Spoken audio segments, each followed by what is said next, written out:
شروع کوم په نامه د خدای چې بخونکی او مهربانه دی. ګرانو کتونکو او ګرانو اوریدونکو، زه یم عقیل یوسفزی. پروګرام د سنو پښتونخوا د پېښور سټوډیو نه لایو.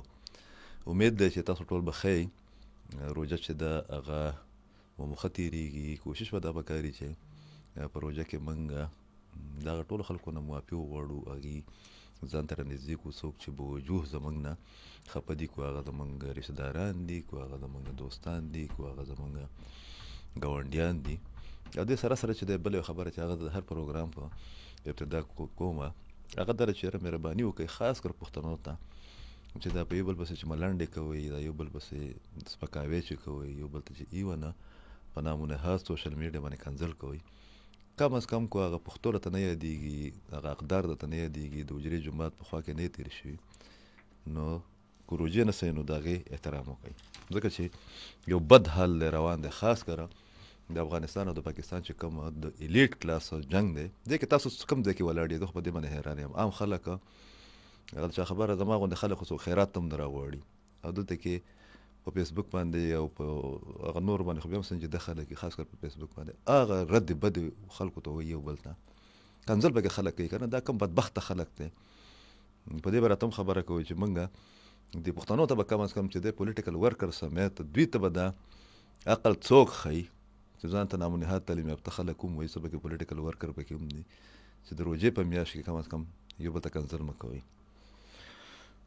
اهم موضوعات دي، تاسو ته به اپډیټس هم در کوم، مېلمانه او په هغې باندې د رایې اظهار هم کوي. دا کوم چې ما د سوشل میډیا د غلط او د غیر ذمه دارانه بلکې د مجرمانه استعمال چې ما کومه خبره وکړه هم په دغه ټاپک پر سره ډاکټر بخدمان یوسفزی صاحب چې هغه میډیا ایکسپرټ دی، استاد دی د جرنالیزم، تاسو ټول یې پېژنئ، مشهور هوسټ هم دی د ټلویزیون د ریډیو، په دغه ټول ایشوز باندې ډېر زیات پوهېږي. هغه پې خبره کوي کم چې د افغانستان او د پاکستان کم کشیدګي ده، په دغه کشیدګۍ کې هغه سټیک هولډر بیا خبره کومه چې هغه د خپل بچي به هغه په قطر کې او په امریکا کې او په انګلینډ کې او په اسلام آباد کې سبقونه وي، او بیا د پاکستان حکمرانان چې دي سټیک هولډر چې د هغو بچي هم بهر ملکونو کې سبق وایي، هلته کې نوکریانې کوي. دا د هغوی یو گیم دی، خو دا موږ په کوم ځای کې پکې ولاړ یو، او د دې ولسونو ته چې دی څومره نقصان دی، نفرت چې دی په هغې کې څومره اضافه کېږي. په دې به راسره هم خبرې کوي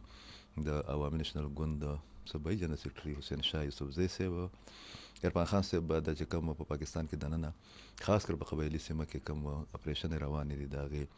ډیټیلز به راکوي. نامتو خبریال دی اختر ګلپام صاحب چې هغه د بلوچستان نه زموږ نماینده خصوصي دی، ډېر ښه رپورټر دی. هغه به هلته کې چې کوم کلیشز روان دي او په بلوچستان کې نه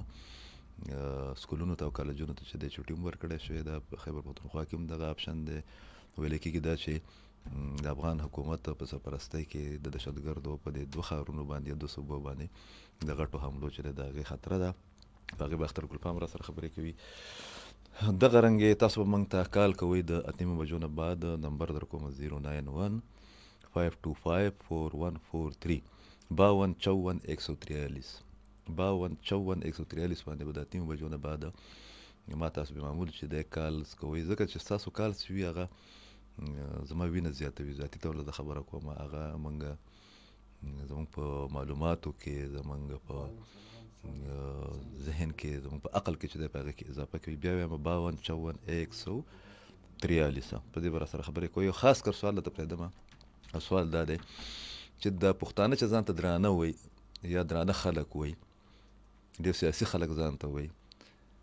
دوی په سوشل میډیا باندې یو بل ته کنځل ولې کوي، هغه هم د روژې په میاشت باندې. په دغه به را سره تبصره کوي او هم دغه سره ریلیونټ خبره چې کوم ده ډاکټر بخدمان یوسفزی صاحب چې دی زموږ سره په لاین باندې. نن چې دي درې یوسفزي دي، ښه، یو عقیل یوسفزی دی، کوربه دی، یو بخدمان یوسفزی دی، بل چې دی حسین شاه یوسفزی دی. او ورپسې چې دغه د پروګرام ختم شي نو په 11 بجې به بیا مایک موږ ورکوو عباسین یوسفزی صاحب ته چې هغه د بخدمان یوسفزی صاحب استاد هم دی، دواړه د یو بل نه ډېر متاثر هم دي. سلامونه. السلام علیکم جی. ودرېږئ، خاص زه دغه ته ځان ور نږدې کوم د پیتاوڼو ته. ها اواز راځي جی؟ جی سر بالکل اواز راځي. بخدمان صاحب ډېره مننه. تاسو په خپله باندې چې دی د ډېر وخت نه، بلکې زما یاد شي چې د یونیورسټۍ د وخت نه د پرنټ میډیا، د الکترانیک میډیا، د ریډیو، د ټلویزیون چې څومره زمونږ مختلف فورمز یا پلیټ فارمز وي په هغې کې نه صرف دا چې تاسو خپل کنټریبیوشن چې دی هغه شیر کړی دی. اوس هم تاسو د پاکستان ټلویزیون نه یو ډېره ښه شو چې د ډېره معیاري شو چې د هغه کوئ، خو د هغې سره چې دی نو غټ دغه مو دا دی، یو بل اړخ مو دا دی چې په جرنالیزم ډپارټمنټ کې استاد هم یې.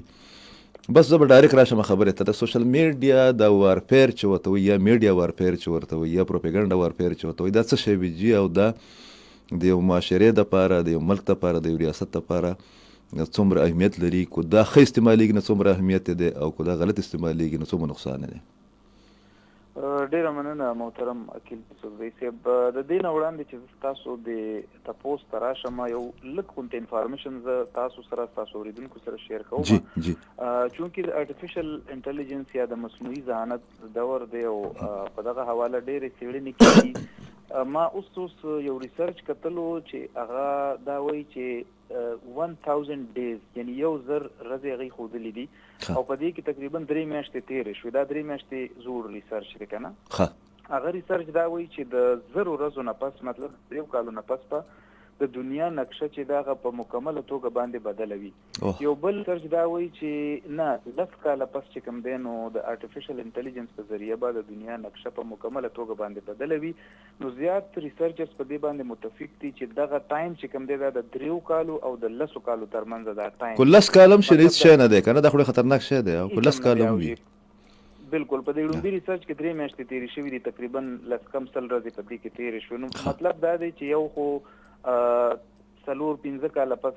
مونږ ګورو چې نقشه به بدله وي. او بیا د بیل ګیټس یو بیان مخې ته راغلی دی، هغه وایي چې 2040 پورې به د دنیا کې چې څومره هم هیومن ریسورس دی، کار کوونکي خلک چې کوم دي، نو دا به 40% چې کوم دی کم شي او دا به بیا لکه روبوټس په دا کار کوي. د 2040 پورې 2040 پورې. مطلب د دې خبرې دا دی چې دغه روبوټس به راځي او 10 کاله یا 9 کاله پس به دا نقشه بدلوي. نو دې کې جنګونه هم چې کوم دي هغه به اوس په دغه ټیکنالوژي باندې کېږي. او روان هم دی. کو دا موږ ستاسو خبره کټ کومه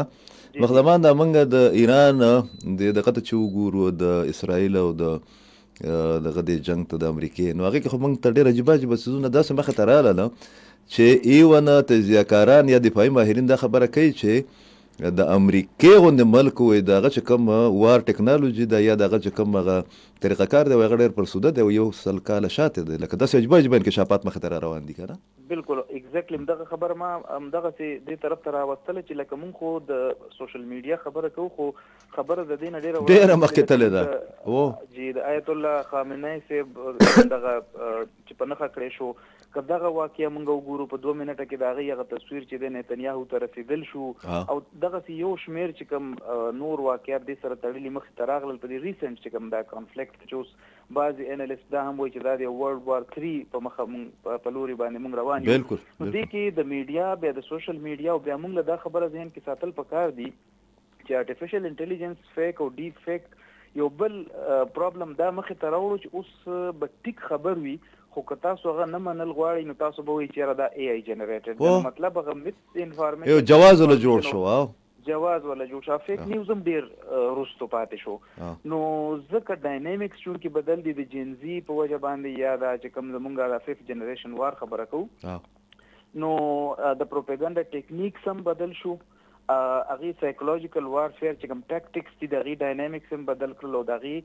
امپیکټ چې کوم دی په سوسایټۍ باندې هغه هم پولرایزیشن طرف ته او ډیویژن طرف ته روان دی. هغه مونږ ګورو او بیا مونږ سره د دې د کاونټر کولو دپاره داسې څه میژرز نشته دی. مونږ دومره تیزۍ سره اکویپ نه کړی شو څومره تیزۍ سره چې ټیکنالوژي مخې ته لاړه. نو دغه ټول ډاینامیکس بدل شو د سایکولوژیکل وارفیر یا د میډیا وارفیر خبره چې موږ کوو. مخدمان صاحب لکه تاسو هم تللی زه هم تللی یم، په دې ټیم کې هم د دنیا له ټولو نه معتبرترینه ټول چې کوم دی چې د هغې نه ټلویزیون چینلز، د هغې نه سوشل میډیا، ډیجیټل میډیا، ریډیو چینلز، دا ټول استفاده اصلي هغه اخبار دی. د مثال په طور له د ټول دنیا چې راغونډ شي د سی ان ان سمیت، د نیویارک ټایمز چې کوم یو معتبر اهمیت دی، یا د واشنگټن پوسټ دی، یا د ګارډین دی، یا ایون په پاکستان کې د ډان اخبار دی، دا ولې د زمونږ دلته کې په پاکستان کې د اخبار اهمیت چې کوم دی هغه دومره ختم شو یا کمزوری شو او هغه ته موږ جدیدیت وایو. کو جدیدیت موږ اډرس کوو نو موږ خو د امریکا نه یا د انګلند نه یا د چین نه، د چین یو اخبار دی هغه تقریبا 1 کروڑ چاپ کیږي په چینی ژبه کې، د جاپان یو اخبار دی هغه 10 لکه چې د چاپ کیږي، دغه نیویارک ټایمز دا پکې. نو دا زمونږ د خلکو له ایکسپلین کوي چې بای دا د ډیجیټل یا د سوشل میډیا دور دی، نو دغه والا چې کوم هغه کې ایډیټوریال پالیسی وي په هغه کې ډېر ساسو غونډې پړه لیکه خلک چې کوم دي هغه د یو ټریننګ نه بعد هغه کې الته کې ایډیټر وي پکې دې باندې راته خپل تفسیره چې دا راته ضرور وکړي. دا خو وکیل صاحب داسې دی چې تاسو د ډان اخبار ذکر وکړو، پاکستان کې ډېر معتبر اخبار ګڼل کېږي او تاسو د سرکولیشن یا د ریډرشپ خبره کوي، خو دغه خبرونه هم راځي ډېر زر چې کوم دی ډان خپل پرنټډ چې کوم کاپي ورژن دی هغه بدل کړو، ختم ورژن به ختم شي، د دې هیرالډ بند شو، دا چې نور هم سم کله مخکې نیوزیلند بند شوی دی ډېر معتبر میګزین بند شو، ټیک شو جی. نو مطلب دا به صرف ای پیپر شي. مونږ چې دی لکه څنګه د هر شي یو غلط رنګ ورکو، لکه مثال په تور مونږ چې د ماډرنیزم او د پوسټ ماډرنیزم خبره کوو، نو مونږ ماډرنیزم دې ته وایو چې مونږ خپل کپړې وړو کړي، نو مونږ ځان دې ته ماډرنیزم وایو، ټیک شو. نو دغه سي مونږ کزان ټیکنالوژیکلی مونږ ځان لیټریټ ګڼو، نو مونږ ځان د اخبار نه د کتاب نه لري کړی دی. تاسو خبره وکړه چې تاسو د امریکای خبره وکړه، تاسو خپل تلیل تک تاسو کار کړی دی، یا د یورپ خبره یا د چین خبره، الته کې کار څومره د ټیکنالوژي خو غي جوړي، الته د اخبار اهمیت وسم نه کمیږي، الته د کتاب اهمیت وسم نه کمیږي. ما تاسو خبره کټ کوم، ما د یو پبلشنګ هاوس نه تاسو کو په دغه کې واشنگټن ډي سي غونډه ځای کې چې طاقت مرکز دی، هغه وی چې په امریکا کې د یو کتاب ایډیشن چې چاپ کیږي کم از کم 10 لکه کتابونه، تاسو به بیا ګورئ چې هلته کې په ټرین کې او په جاز کې چې څومره خلک په هغه کې 70% خلک چې کوم دی هغه کتاب یا میگزین یا دا ګوري کنه. دا د تیر ورځو کې ما په فیسبوک باندې یو پوسټ لیکلی و چې وایي په کم کام چې کتابونه نه وایي که نه جي، نو هغوی سره بیا خلکو ته ښودلو دپاره یا جامې وي یا د سیل ځایونه وي او یا چې چېرته هوټل کې ډوډۍ وخوري نو هغه تصویرونه بیا هغوی دا خو زموږ لیول دی که نه جي، چې مونږ کتاب نه ګورو، مونږ اخبار نه ګورو، ریډرشپ زمونږ کم شو، مونږ ریلز ګورو جي. یو بل ریسرچ دا وایي جي چې لکه افغانستان حوالې سره چې کله مونږ خبره کوو، نو افغانستان وایي چې دا ریډیو سوسایټي ده، مطلب هلته کې د ریډیو اورېدونکي چې کوم دی ډېر زیات دي، په ریډیو باندې ډیپنډنسي زیاته ده. نو دغه ریسرچ دا وایي چې پاکستان ټي وي سوسایټي ده، مطلب دی کتلو والا خلک دي، دی لوستلو والا نه دي. نو دا یو ډېر د بدقسمتۍ خبره ده چې مونږ ریلز خو ګورو، مونږ ټیک ټاک، انسټاګرام، فیسبوک باندې دا ویډیوز او دا نور چې کوم ګډ وډ شیزونه دا ګورو، خو مونږ لوستل چې د بده مرغه مونږ هغه طرف ته نه ځو. نو بیا د دې نقصان دا وشي چې مونږ ته سم راځي، نو نه مونږ سره د ویریفیکیشن لپاره څه لارې چارې وي، نه مونږ سره د متبادل بیانیه وي، نو نتیجتا مونږ هم په هغې باندې عمل شروع کړو، خپل نقصان وکړو. نو د اخبار نه لوستو د وجې زمونږ کام چې کوم دی، یا د کتاب نه لوستو د وجې زمونږ کام، یا خاص کر زمونږ زلمې کل چې 15-20% زمونږ آبادي ده، هغه د نقصان طرف ته روان دی. هغه سوال ته راځم، خو د تاسو د دې اندازه ولګوئ د عام خلک یا پولیټیکل ورکرز یا دی خو پرېږده، دا اوس چې د افغانستان او د پاکستان کومه کشیدګي بلکې جنگ روان دی، تاسو یقین وکئ بخزمان صاحب او د کتونکي به هم یا اورېدونکي به هم ډېر انجوی کړي.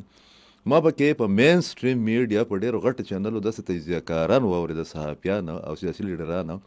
چې هغو د شمالي افغانستان نه چې دی په کوټه باندې دغه کړې ده، د حمله کړې ده، لکه تاسو اندازه ولګوئ که نه، لکه چې ایر سټرایکس یې کړي. نو دا هغه د انډیا والا دی چې هغه شی دی، او انډیا والا میډیا خو د هغې نه خو به توبه وباسي، هغه خو اوس هم لګیا دي، د نیم پاکستان کې چې کوم دی په ډرون باندې، افغان ډرون باندې تباه کړی دی. بخبا صاحب مونږ د شاعرانو سره ژوند تېر کړی دی، دواړو مونږ ډېر ښه مشران لرو، مونږ ډېره د زده کړې کوشش کړی د خپل وس مطابق، عام خلک یو، خو دلته کې خلکو زموږ ډېر عزت هم کړی دی. یو عام میت چې کوم دی که نه، یو نرګسیت یا یو دعوه چې پښتانه چې کوم دي، دیو د تکلم د کلام په حواله، د خبر په حواله باندې ډېر درانه خلک دي. خو زه خو د دې خبره نه چې ډېر سخت مایوسه یم او بالکل خلاف یم، ځکه چې کوم موږ د مین سټریم سوشل میډیا د یو تنقیدي جایزه والو یا مانیټرینګ یې وکړو، نو پښتانه د دواړه طرفه چې کوم دي، بلکې هغه چې هغه په امریکا او په کاناډا او په جرمني کې ناست دي، هغوی خو یو بل ته کنځل کوي، خاص کر په دې واله دغه کې. نو دا موږ څومره زموږ خلک، زموږ پولیټیکل ورکرز یا د هغې ټریننګ یا تربیت چې دی هغه ایکسپوز کو، دې واله دا کومې رویې چې دي. تاسو ډیره ښه خبره وکړه چې مخکې به د شاعرانو حوالې سره دا خبره کېږي چې دا د نرګسیت ښکار دي، خو اوس په دې کې انالیسټان زموږ تجزیه کوونکي هم راځي چې هغه هم د نرګسیت ښکار دي، هغوی ځان نه ګیر چاپېر یو خول کې ځان یې ګیر کړی دی، او هغوی دا وایي چې مونږ څه وایو که نه، بس دا خبره چې ده اخري خبره ده. او جبکې هغوی نه کتاب ګوري، تاسو چې کوم حواله ورکړه چې هغوی ته نه د جیوګرافي د جغرافیې ورته پته وي، نه ورسره ډیټا وی، لکه نن سبا خو جرنالیزم ډیټا جرنالیزم ریفرنس ورکړي داسې خو نه ده. او جی او بل هغه دا د چا په ریفرنس د چا په پرچې باندې په چینل کې ناستي او چرته په خبر ته نه راغلي په ټول ژوند کې وغوي چې دنو په کابل او په کندهار باندې تجزیه کوي کنه. نو دغه شی اوس د شهرانو راځي تجزیه کارانو ته ته دغه نرګسیت، نو دغه خو مونږ ته نقصان را ورسو کنه جی. زمونږ بنیادی مسله دا ده چې اول مونږ شاعرانو او دغه لیکوالانو دوکه کړو چې راته ویل چې څوک چې د پښتو په نوم ښاغلي دي هغه د پښتو په مړۍ غلي دي. زما لویه ګناه ده چې پښتون یم، او بیا دا وایي چې زما لویه ګناه دا ده چې پښتون یم. بالکل ستا دا ګناه ده که نه، ته عقل زده که نو ستا ګناه به صحیح خبره. بیا مونږ دا سندره وویله چې مونږ پورم نه پښتانه یو، مونږ بالکل پورم نه پښتانه نه یو، مونږ خو ډز اول کوو خبره بیا وروستو کوو. نو دغه شاعرانو مونږ ګمراه کړي یو شي، او اوس دغه تجزیه کوونکي چې کوم دي په لاهور، کراچۍ، اسلام آباد کې ناست دي او زمونږ ته لارې ښیي او جغرافیې ورته پته نشته، نو دغې خو مونږ تباه کړو جي. ډېره مننه بختمان سعودي صاحب چې ځان ته دښمني جوړ کړه شاعرانه او عوام یې چې دی ځان ته راوپاروله. خو رښتیا خبره دا ده چې کوم چې ژوندي قومونه وي هغې اوس خو خبره د جرنالیزم نه، د مین سټریم میډیا نه، د کتاب او د اخبار په هغې کې هم بیا سکروټني کېږي، په هغې کې چې دی بیا نظرثاني کېږي په خپلو رویو باندې، په خپلو ترجیحاتو باندې، په خپلو مقاصدو باندې. او تاسو د دې نه اندازه ولګوئ چې د یو پښتون معتبر تجزیه کار یا صحافي یا سابقه جرنیل یو معتبر کتاب په انګریزي ژبه کې داسې نشته چې هغه د پښتنو چې د دواړه طرف ته کوم جنګ برداشت کړی دی او تر اوسه پورې په یو جنګي حالت کې دي، بلکې اوس خو نوی جنګ چې دی هغه روان دی چې هغه د ریفرنس په طور باندې خلک پیش کړي. موږ هغه د ماضي باباګان چې کوم دي، د ماضي کاکاګان او خپلو کمرانان او دا را یادو، او هغه موږ نیمه خبره کوو، د خپلې خوښې خبره کوو. پولیټیکل حالت چې کوم دي هغه ډېر عجیبه دي. په خیبر پښتونخوا کې پرونه په 5 اضلاع کې سیکورټي فورسز اپریشنز کړي دي، په هغې کې ډي خان، په هغې کې بنو، په هغې کې جنوبي وزیرستان، په هغې کې باجوړ او خیبر شامل دي. 1400 دهشتګرد چې دي هغه وژلي دي. په چمن سیکټر باندې هم یو جرپ شوی دی، څه کسان چې کوم دي هغه د افغانستان نه د پاکستان بارډر یې کراس کوو، هلته کې راتلله، هغه یې وژلي دي. بیا یو لاس چې دی هغه یې د جذب خیرسګالي لاندې چې دی هغه هغې ته واپس کړی دی. دغه رنګې د افغانستان وزیر دفاع مولوي یعقوب چې د هغه پلار به په کویټه کې اوسېدو او بیا کوچلاک کې به هغه امامتي کوله، او د هغې نه بعد هغه بیا ډېر غټ لیډر شو، امیر المؤمنین شو. هغه پاکستان ته دمکي ورکړې ده چې په کابل کې دماکه کېږي یا بمباري کېږي نو اسلام آباد به هم په نښه کوو، په هغې باندې هم بحث روان دی. د دې سره تړلې خبره چې کوم ده، د پاکستان وزارت اطلاعات پرون چې کوم ډیټیلز شیر کړي دي، نن والا ما نه دي کتلي، زه معذرت غواړم، نو د هغې مطابق تقریبا 600 چې دوی ورته افغان اهلکار یا خوارج وایي، هغه په تیرو 10 ورځو کې چې دي چې د کله دغه جنګ شروع شوی دی چې موږ ته اپریشن للحق غضب للحق وایو، په هغې کې وژلی شوي دي تقریبا 15 لوکیشنز چې کوم دي، علاقې چې دي چې په هغې کې ایرپورټس وغیره هم شامل دي، د باګرام ایربیس سمیت هغې په نښه کړي دي، او 900 کسان چې کوم دي هغه وژلی شوي دي. دغه رنګې د افغانستان د طرف نه هم چې کوم زموږ سرحدي علاقې دي په هغې کې نه صرف دا چې مختلفو وختونو کې حملې شوي دي، بلکې 13 ورځ په 3م ځل باندې د چین چې کوم سفیر دی چې هغه نماینده خصوصي هم دی د چین دپاره د دې پوره ریژن د هندوستان، پاکستان، ایران او د افغانستان دپاره، هغه په 3م ځل باندې د په روانه میاشت کې د امیر خان متقي سره ملاقات کړی دی. نن هم امیر خان متقي صاحب چې دی یو استقبالیې ته خطاب کړی دی، او په هغې کې نه صرف دا چې د ایران او د سعودي عرب او د نورو ملکونو چې کومه تلخي ده په هغه جنګ باندې د تشویش اظهار کړی دی، بلکې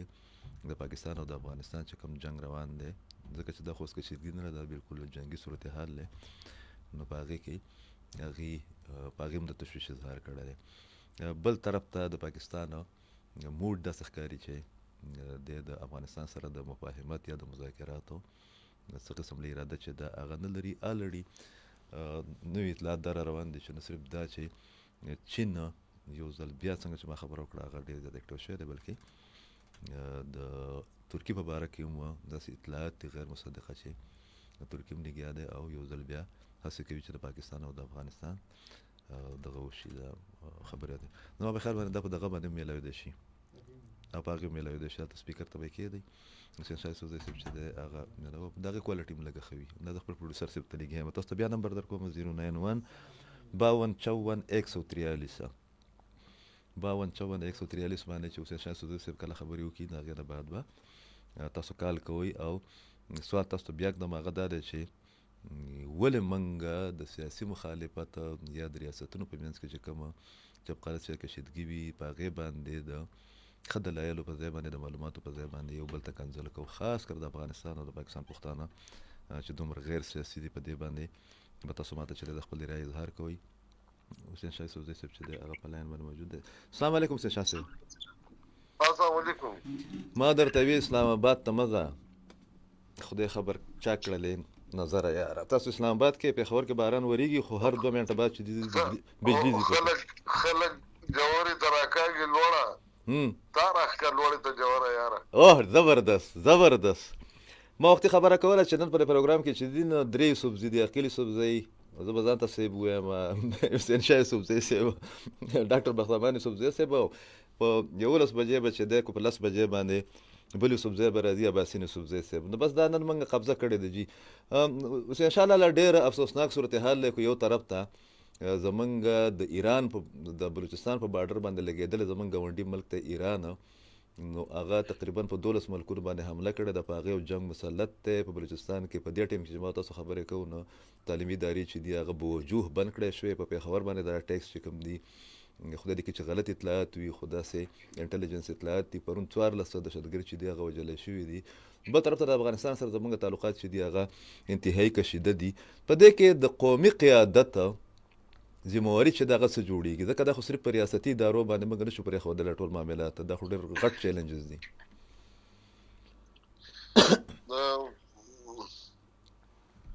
عاقل صاحب خو تاسو ډېره زیاته مننه کوم چې او دا نور چې کوم ملګري ناست دي هغوی ته مننه جي. ډېر سلامونه احترامات او زما اورېدونکو ټولو ته سلامونه احترامات. دا اصل کې چې خبره داسې ده چې د کم مسله چې تاسو خبوای او تاسو کوم خبره کوئ دا مونږ ټول عمر روغې خبرې کړې دي، ټیک خبره هم کړې دي. د مشرانو نه راته روغه جوړه او ټیک خبره پاتې ده. صحیح. چې کوم وخت کې په وخت خبره کولې په هغه وخت کې زمونږ مشرانو هم خبره کړې ده، زمونږ پارټۍ زمونږ ګوند خبره کړې ده. دا هر څه په ریکارډ دي جي. په وخت کې خلکو هغې ته ټیک نه دي ویلي. نن هم چې زمونږ دا دی، نن هم جي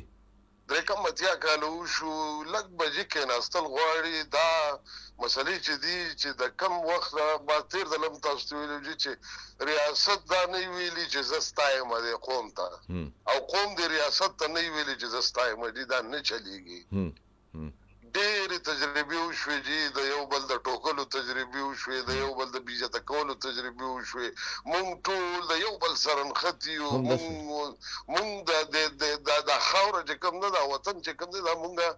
هغسې نه مونږ قبول کړی دی او نه مونږ قبول کړي. دا د بدۍ او د نفرتونو دا سیس چې دی دا به ختمول غواړي. حقه چې د باچا خان بابا مغه خبره چې مینه، رورولي، اخلاص، عدم تشدد، د یو بل سره یو بل ځان ته راجوختول، د یو بل سره سینه په سینه کېدل، مشاورت کول، جرګه کول، مرکه کول، دا چې د مسلو حل دی. داسې چې نه شوی او دا خبرې نه یي، دا نه کېږي. داسې مونږ خپلو کې دا عالم یو. مونږ دومره عجیبه خلک یو جي.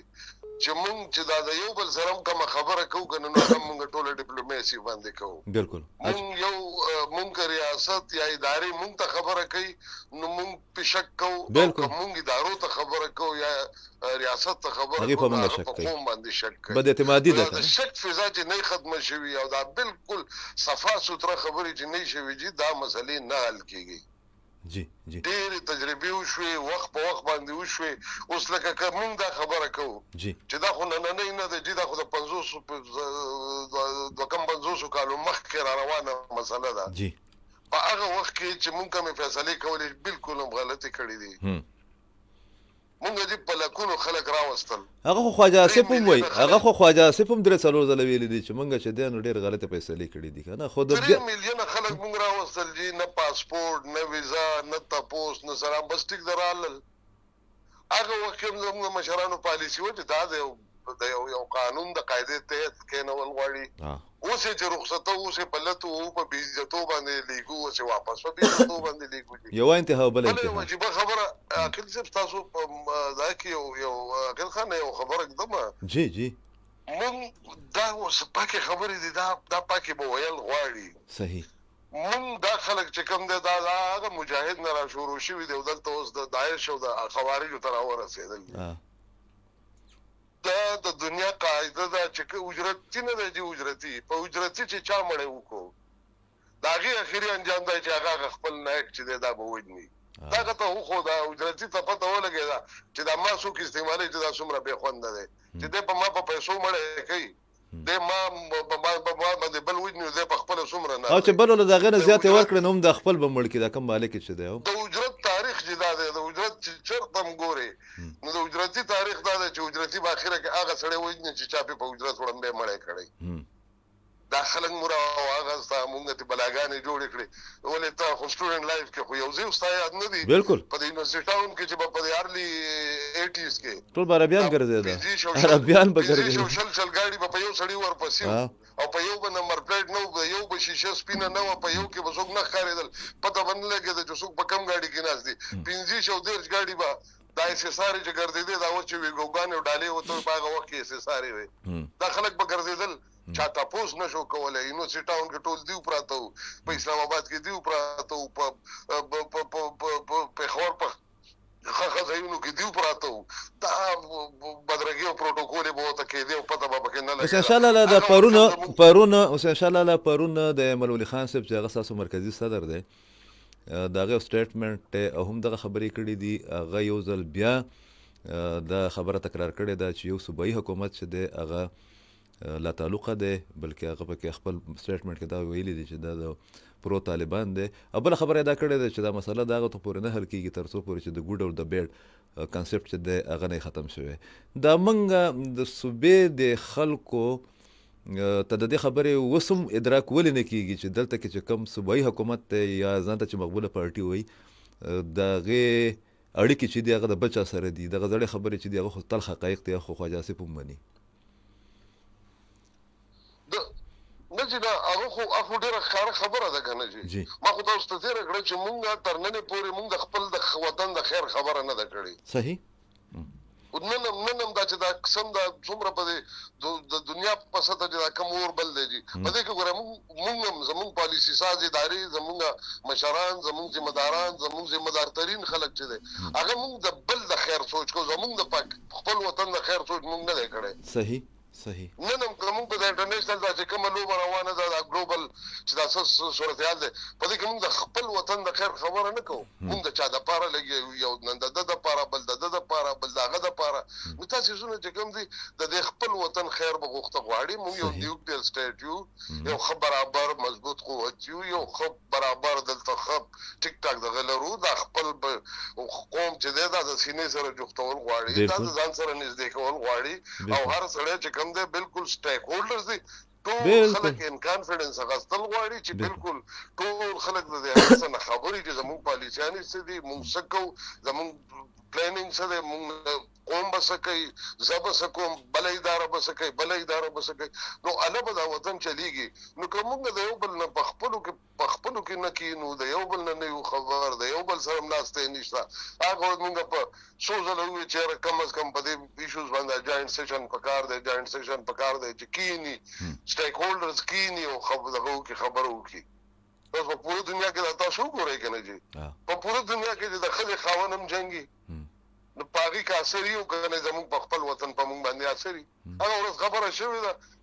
میاشت لا زمونږ سره سټاک پروت دی 55 روپۍ چې کوم دی لیټر پیټرول ګران شو تیل ګران شو ولې دنیا کې حالات خراب دي ورور مې ته پکې خاڼه سله کېږي حالانکه زموږ په ګاونډ کې چې دی بنګلادیش او دغه دی د انډیا دی هلته کې پیټرول موږ په زړو قیمتونو باندې دي دنیا کې چې د دوه کسو د خولې شرم وشي زمونږ اکانومي هم متاثر وي زمونږ دغه ته هم خطر وي زمونږ چې کوم دی نو بلکل سالمیت نه اوس خو یو خبره کو نه جي لږ به زه ستاسو سره په دې کې اختلاف رایې وکړم یو طرف ته خو د پېښور او د مطلب د تورخم او د زمونږ چمن چې دی په هغې باندې خو لوبه ګرمه ده هغې باندې خو ډیټیل ضرورت هم نشته افسوسناک صورتحال دی خو هلته کې د یو ملک نه موږ څنګه لا تعلق ساتو دغه په بلوچستان کې چې یو بارډر لګېدلی دی د ایران سره په دې کې ستاسو څه دغه دی د موقف دی چې دغه معامله به اوس موږ څنګه ډیل کول پکار دي دا هغه ورځ ایمل خانم دا خبره کړې ده جی ولي خان عقل خان زمونږ داسې ده که نه چې زمونږ څلور طرف ته ګاونډیان دي جی په کوم ګاونډي چې په کوم کور کې چې سړی اوسېږي او د د څلورو واړو ګاونډیانو سره تعلق خراب برابري دا خو ایډیل دی که په دې کې د یو یا دو سره خرابي بیا ورو بهرحال بیا اخره کې دا ده چې ستا د ټولو سره نه ښه او نه بدي بیا هم لاسه ګزاره کوي خو چې ستا څلور واړو سره دښمني مې او ته به وخت تېری څنګه به تېرېږي نه خو هغه نور دښمني کوي دا په انډیا باندې پاکستان حمله کړې وه که انډیا په پاکستان کړې وه نو موږ دا د کشمیر خبرې له ولاړ شو که نه باچا خان نه ویلي ایوب مارشالا کې چې دغه راغی چې په کشمیر باندې دوی چې په دغه ور واچول کمانډوز ور واچول او باچا خان وی چې دا خبره چې کوم ده دا په خبرو اترو باندې نه هغه خو جي هغه خو دغه راله هغه د ماونټ بیټن هغه خو ټول پروجیکټ وکړه نه هغه خبره خو ستاسو یاده ده ښه دا د ډیورنډ لاین د ایشو چې کوم ده هغه دغه پرون خبره کړې ده نه هغه خو هغه تاریخ ته نه ځو جي که نه دا ډیورنډ لاین دا خبره چې د مولوي یعقوب کړې ده دا به یو ټایم کې تاسو هم کوله نو د ډیورنډ لاین د معاهده پاکستان د افغانستان سره کړې چې په دې باندې تاسو ټولو خلکو چې کوم دی قوم پرستانو او د افغانستان بعضې ایلیمنټس چې کوم دي هغې په پوینټ سکورینګ کوو خو دا د انګلینډ او دغه په منځ کې شوی و دا شخړې خو دي که نه سرحدي مسلې خو شته که نه جي ګوره چې سرحدي مسلې خو شته د ټولو مسلو حل چې دی دا په خبرو اترو په میز دې کې هېڅ شک نشته ته چې د دنیا ګوره دا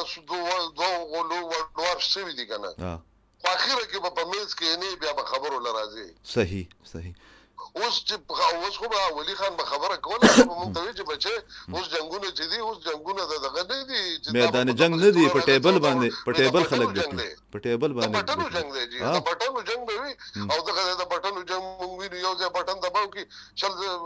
10,000 کیلومتره لري چې کوم دی نو هلته سړی ویشتی هغې د هر مسلې حل عقل خانه په دغه کې دی په خبرو اترو کې دی او خبرې اترې ټول عمري کېږي په صفا زړه باندې په سپین زړه باندې په اخلاص باندې نران خلک چې دی که نه چې جرګې نران خلک کولی شي چې هغې فیصلې کوي نران خلک کوي چې ستا په بډه پیاز وي او ته په منځ کې د غم کې او فیصلې او خبره او خدای تم کې دا دواړه خبرې نه کېږي بالکل د هرې مسلې حل شته د هرې خبرې حل شته پکار ده چې خلک نیت ټیک پکار دی او پالیسي چې دغه واضح پکار ده جی نیت ټیک پکار دی او پالیسي چې کوم ده واضح پکار ده که نه چې هغه او د نرانو غوندې بیا په خبرو ودرېدم پکار دی بالکل ته چې په یو ملک یو وي په بل کې بیا بل وي په بل کې بیا لانجه جوړه شي او که نه کنفیوژن کې دا خو ښکاره پته لګېږي ډېره مننه حسین شاه صاحب ډېره مننه الله دې راته عزتمند ساته رښتیا خبره دا ده چې دا زموږ چې کوم غلطیانې دي د ماضي هغه ټوله دنیا د ملکونو نه شوي دي دا تاسو نه اندازه ولګوئ دا ټرمپ چې د اکو بکو سر ډک وایي که نه د امریکې غوندې ملک نه هغه امریکایي چې د هغې ټول ایکسپوز کړه چې یاره د امریکې پارلیماني نظام چې کوم دی، سیاسي نظام، معاشرتي نظام چې دی، هغه څومره کمزوری دی او هلته کې چې 99% ایجوکیشن دی، هغې په کوم بنیاد باندې ټرمپ ته چې دی ووټ ورکړی دی. د هغه په پالیسو باندې چې کومه د سی این ان او د نیویارک ټایمز او د واشنګټن پوسټ کومې تبصرې را روانې، تاسو یقین وکئ چې هر چا خبره چې څرمنې ترې وویسته. تاسو ما ته په کال کوئ خامخا عرفان خان او اختر ګلپام کې به یو کس بل اخلو، خو ستاسو کار ډېر ضروري دی. 52 54 143 او سوال بیا تاسو ته کدمه او هغه دا دی چې پښتانه ځان ته ډېر درانه، ډېر تربیت یافته، ځان ته ډېر د حجرو جماعت خلک وایي، خو په سوشل میډیا باندې د روژې په میانځ کې د یو بل ته چې کنسل کوي که نه، نو دا ولې کوي او د دې علاج څه دی، هغه څه پکار دی. خو په خیبر پښتونخوا کې چې په دې ټایم کې کوم د ګورننس ایشوز دي، دلته کې چې کوم دلته کې بدامني ده، بیا د پی ټی آی د حکومت ترجیحات دي، زموږ ډېر ښه کشر، ډېر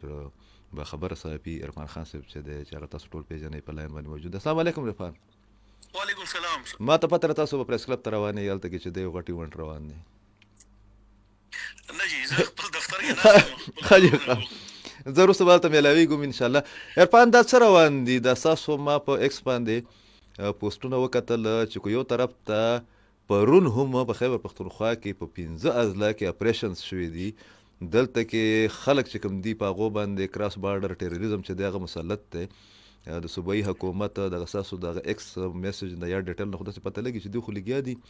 هغه لوټمار یې جوړ کړی دی. او نن خو پکې دا خبر هم مخې ته راغی، مین سټریم میډیا دا چلولی دی چې 8 دي کو 10 وزیران چې کوم دي هغه نور په کابینټ کې شامل دي. لکه دا خو هغه والا د روم هغه نیروګان دي چې لکه خار سوځي او دوی لګیا دي، دوی چې د بانسري پکې بجوي. ډېره مننه سر. دا ابتدا کې د دې نوم کو چې دې وخت کې د کابینټ کې ناس کوم د 14 کسان دي، د دوی اوسه پورې څه کارکردګي ده. لکه پښتو کې چوتو دوی کومه توره وکړه او مالک ښه انداز کې مهذب الفاظ استعمالول چې د دوی څه کارکردګي ده. او د دې نه مخکې چې کوم 2 کاله هغه نور حکومتو چې د هغوی د کابینې تعداد 3 شو، یعنی 33 کابینټ ممبرز، وزیران، مشیران، معاون خصوصي، سپیشل اسسټنټ، د هغوی څه کارکردګي وه.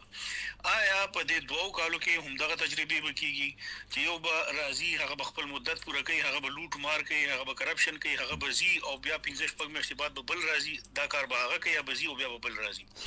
دلته همدغه تجربې، همدغه ایکسپریمنټ او ایکسپیرینسز روان دي په خیبر پښتونخوا کې. د دې خیبر پښتونخوا د ټولو نه غټ فورم چې هغې ته کابینه اجلاس وی، خیبر پښتونخوا کابینه چې هغه د دې صوبې منتخب وزیر اعلی چیر کوي، او هغه کې ټول د صوبې د ټول نه غټ اډمنسټریټیو پوزیشن باندې ناس، عہده باندې ناس، چیف سیکرټري هغه کې ناس وی، ځکه چې کوم فیصله پاغي کیږي، کوم منځوري د کابینه انتظامی مشر خو هغه دی جی، د کابینټ نه د دغه نه چې کوم حکومت منځوري ورکړي د کوم فیصلونو ناغي امپلیمنټیشن، بیا دغه چیف سیکرټري د خپل لاندې اډمنسټریټیو سیکرټریز او د خپل چې کوم د دوی سټرکچر دی په اضلاعو کې کمشنر، ډیپټي کمشنر، دغه په ذریعہ بیا امپلیمنټ کوي. اوس تاسو د دې اندازه ولګوئ چې دا حکومت څومره سنجیده دی او د دې حکومت کارونه او کارکردګي څومره سنجیده دي، او په دې صوبه کې د گورننس صورت حال دی چې نن د کابینې اجلاس نه د چیف سیکرټري سمیت 15 اهم ترین سیکرټریان چې دي هغه غیر حاضر، هغه په دې کابینې اجلاس کې نه دي. دا څه میسج دی؟ دا د دې خیبر پښتونخوا په تاریخ کې په اول ځل باندې دا کېږي، یعنی د کووډ یا داسې ایمرجنسي سچویشن چې راغلی و په هغې کې به هم د خلک موجود وي، اټلیسټ چیف سیکرټري دا خو به پکې په هر میټینګ کې ناست و، صرف په هغه صورت کې چې دا ملک نه بهر یا نور څه وي، که دا میټینګ چېرته چیف سیکرټري نه اټینډ کړی نو نه به وي. نور چېرته د خیبر پښتونخوا په دغه تاریخ کې راغلی نه دي چې چیف سیکرټري په دې میټینګ کې نه. اوس د دې صوبې موږ دا جلا فریاد او غچ راته وکړو، آیا د دې ذمہدار هم بیا محسن نقوي دی؟ د دې ذمہدار هم بیا شهباز شریف او مریم نواز او مراد علي شاه دی او سرفراز بوقټي دی؟ او د دې ذمہدار هم بیا فوج دی؟ موږ په هغې باندې نظام ولګو. اوس چیف سیکرټري چا منې کړی؟ دا انتظامي سیکرټریان د دوی دي، د دوی حیثیت اهمیت هم دومره دی چې خپل چیف سیکریټری خپل ایڈمنسټریټیو سیکریټری سینو هغه د کابینټ غونډه اجلاس ته نشي راغختلې یا هغه ناراضي. د دې مطلب دا دی چې په دې صوبه کې د گورننس یا د بیوروکراسي چې دی هغه یو هغه د دې صوبې حکومت ته یو شټ اپ کال ورکو چې تاسو که دلته تاسو څومره هم چې سوري وهاي د صوبې گورننس د صوبې د معاملات په دې طریقو سره نه چلولې کیږي کوم چې تاسو دا طریقې خپل کړی دي. یعنی دا اختلاف په مخ کې هم راتلو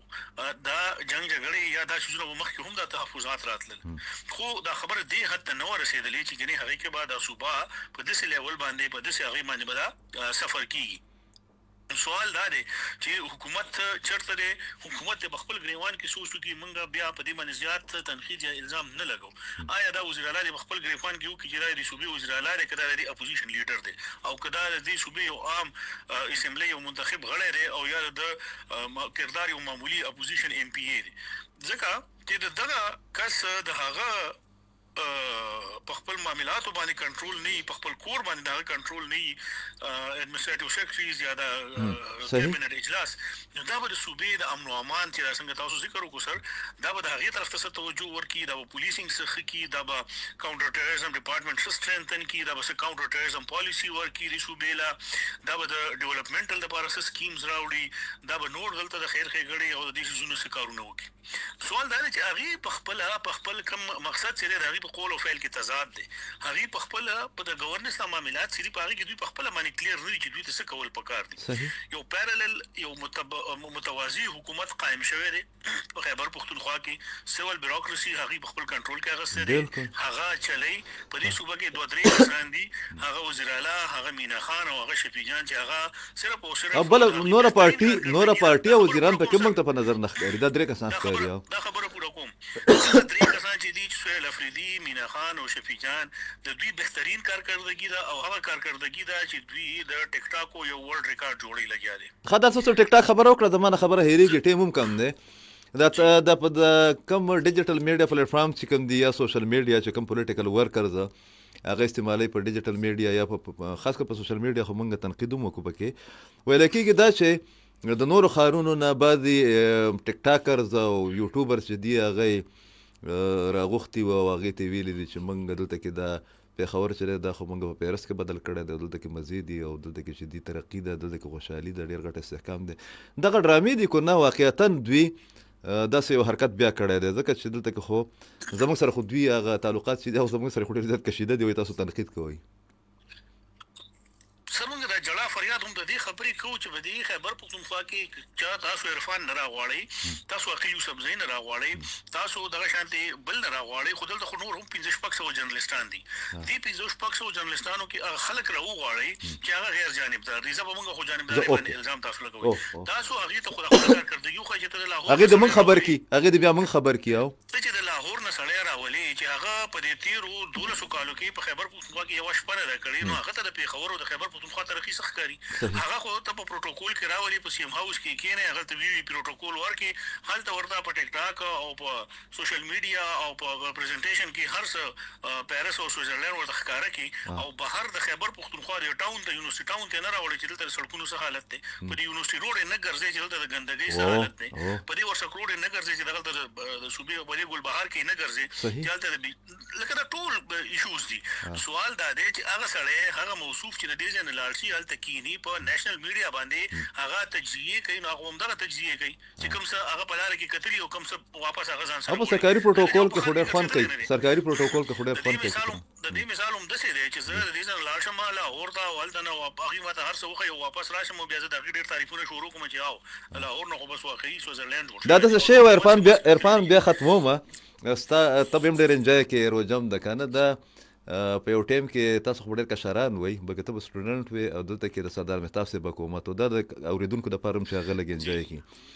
نو د هغه سردار مهتاب صاحب د حکومت زموږ غوندې موږ خو هغه پیدایشي باغیان یو نو موږ به ډېر زیات هغه کلاس په مو والاغستو نو دا زموږ مشر ورور او میجر امیر صاحب چې دی هغه د هغه دغه د مشیر اطلاعاتو میجر صاحب ولګېدو هغه د لاهور نه او د اسلام آباد نه او د کراچۍ نه د غټ غټ دغه چې کوم دي کالم نګاران د پرنټ میډیا دور و په هغه وخت کې دا ټول راوختل دغه وخت پر کانټیننټل په هغې کې ډېر غټ دغه وکړو ورته بیا قلعه بالاحصار او سی ام هاوس او دا پلاني زونه کوم چې په هغه ټایم کې خو پېښور ډېر ښایسته و که نه دا بد حال خو نه دا اوس خو کنډراتو کې بدل شوی دی تاسو ټاون کې دفتر دی ستاسو دفتر ته چې سړی راځي نو او په روژه کې راتلی نه شي دومره مطلب هغه کلمې به دله شار وي که نه په ټاون غوندې ځای کې دا پوزیشن دی هغې چې دلته کې راغله هغو چې واپس لاړله نو هغې دومره یوه هفته هغه کمپین وکړو هغه لیډینګ دغه و ښه د جرنلسټانو چې وایي یوه ورځ سردار مهتاب صاحب ډېرې ورځې بعد چې دغه کمپین یا د هغو دغه واپسۍ نه بعد ابټاباد ته لاړ نو دا خبره ډېره مشهوره شوه سردار مهتاب صاحب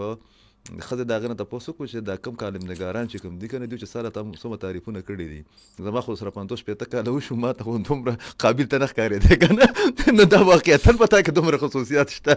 نو دا ډرامې د پخوا نه کېږي خو دوی خو حد کوي که نه جی وګور سوال دا دی چې خپل باندې دوی کلیر نه دي چې را دوی راغلي سره دي د چیف ایگزیکټیو چې کوم دا عہده ده دا منصب دی د دې سره ریسپانسیبিলিټي دی د دې سره پروتوکول دی د دې سره کاري د دې سره ذمہداریان دي دا څه پوره کول دي او نور د دوی چې کوم دا سوشل میډیا بریګیډ دی یعنی نن هم د کابینټ میټینګ کې یو ایجنډا کې دا شاملو چې تاسو 41 میلیون چې دی هغه سوشل میډیا ټیمونو لپاره د دې پیسو منځوري ورکړي د دې نه مخکې د 500 میلیونو منځوري اغستې ده 41 میلیونه نور 41 میلیونه نور اغستې ده که نه نن کابینټ ایجنډا وه په هغې کې په هغه ایجنډا آیټمز کې شامل دي شاباشي د دې نه مخکې یو 2 میاشتې مخکې 50 میلیونه د هغې منځوري اخیستې وو نو چې تاسو دلته دا خلک برتي کړي که هغه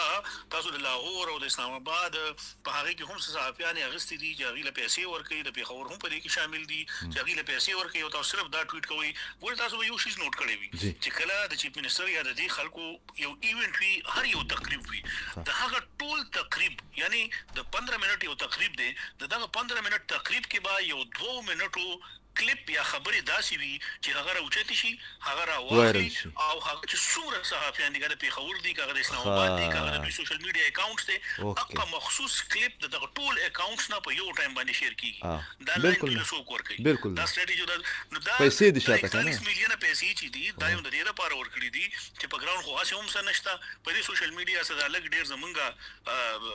څه پاتې دي نو دغه برقرار وساتئ او تاسو هم په دې باندې کښېنئ او همدغه پروپیګنډې او همدغه مهم چلوئ چې حکومت ډېر ښه روان دی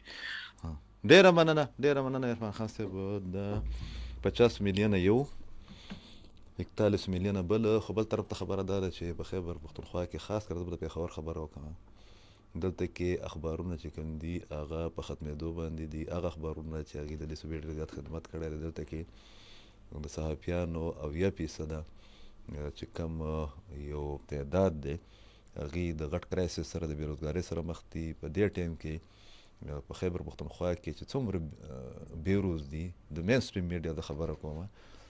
هغې کې تنخواګانې چې دي هغه خلکو ته نه میلاویږي دلته کې په پاکستان ټلویزیون کې خلکو ته په ټایم تنخوا نه میلاویږي مطلب دا دی چې دومره زیاته برتي کړې ده یا دومره نااهلي ده یا د فیډرل ګورنمنټ دومره لاپرواهي ده دغه رنګ یې د دې صوبایي حکومت چې کوم ریډیو دی پښتونخوا ریډیو چې ورته وایي اف ام پښتونخوا ریډیو هغه هم په کباړخانه کې او په کنډراتو کې چې دی بدل شوی دی دغه پوزیشن چې دی هغه د ریډیو پاکستان دی خو بیا صوبایي حکومت چې دی دغه خپل ریډیو خو کم از کم چې دی هغه یوټیلایز کولی شي د دې نه هغه هم نه چلیږي خو د عرفان بقول عرفان خانه چې هم دې حکومت 50 میلیونه یو او نن بیا چې کوم په ایجنډا باندې ښودي دي 41 میلیونه بله دا د دروغو لپاره د پروپیګنډې لپاره او د فیک نیوز لپاره بیا مختص کړي دي ستاسو کاز راتله معافي غواړم د خبرې زموږ زیاتې اوږدې شوې په بل پروګرام کې به بیا ستاسو سره چې دی ګپ لګو او کوشش وکړئ یو ځل بیا چې کم از کم د روژې په میاشت کې د خلکو د دل ازارۍ نه ګریز وکړئ اجازت راکوي د الله په امان